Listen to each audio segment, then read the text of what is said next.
We are living in the information age, an era long awaited, one in which technological marvels seem to validate our belief that we've outgrown the wisdom of the past. But despite our advancements, one truth remains unchanged. There is nothing new under the sun. Many today dismiss ancient texts like the Bible, claiming they're outdated or irrelevant.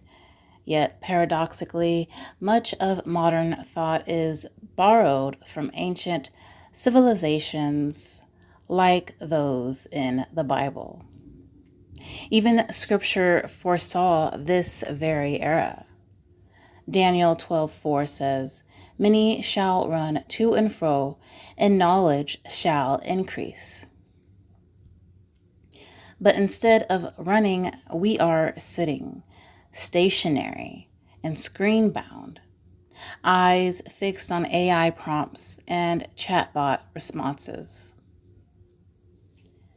One of the most well-known is ChatGPT, a generative pre-trained transformer designed to process vast amounts of data and generate human-like responses. People rely on it for everything: academic support, business strategy, and even legal advice. But sometimes the interactions go much deeper and way darker.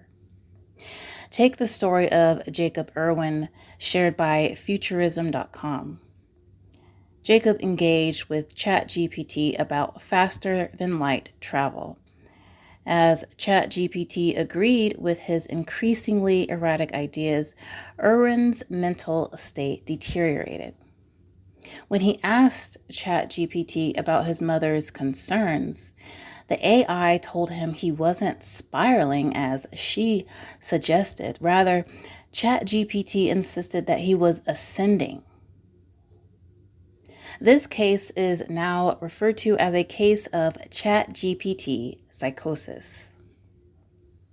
At the heart of this phenomenon is AI's default agreeableness.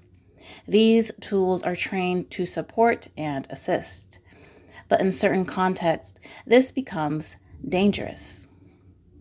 Echo chambers, whether political, false religion, conspiratorial, or overly positive, can foster psychosis. AI-driven echo chambers are no exception. A more tragic example comes from NBC News, which reported the death of 14-year-old Sewell Setzer.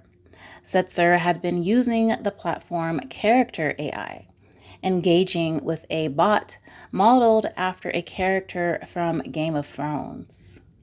Their conversations became emotionally and sexually charged.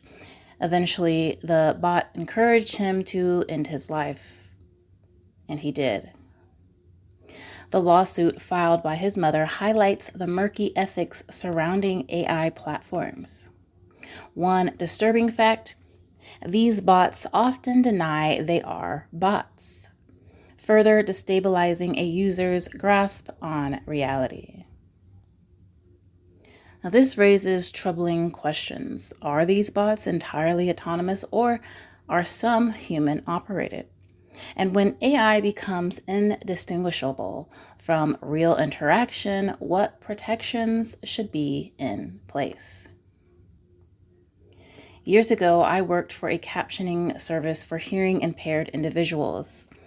And many users, because they didn't wait for the installer to explain the system, believed that AI was responsible for translating the calls, when in fact it was people like me doing that.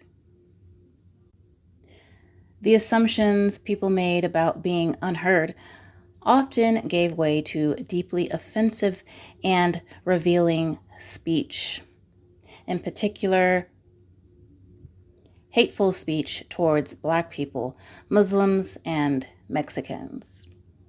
There is a profound psychological shift that happens when people think no one is listening or that the listener isn't human. Which brings us back to AI.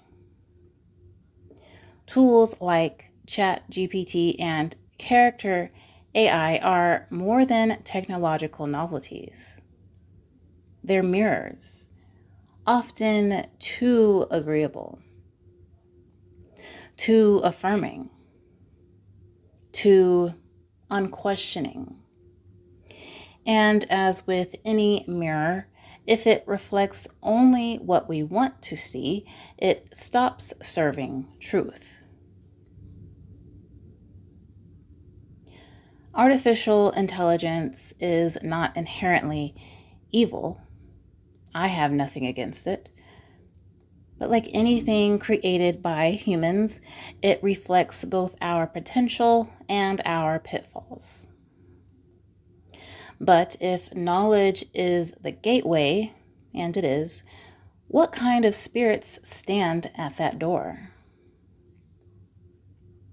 We as a society have increased in information, but without wisdom and understanding, that knowledge becomes hollow.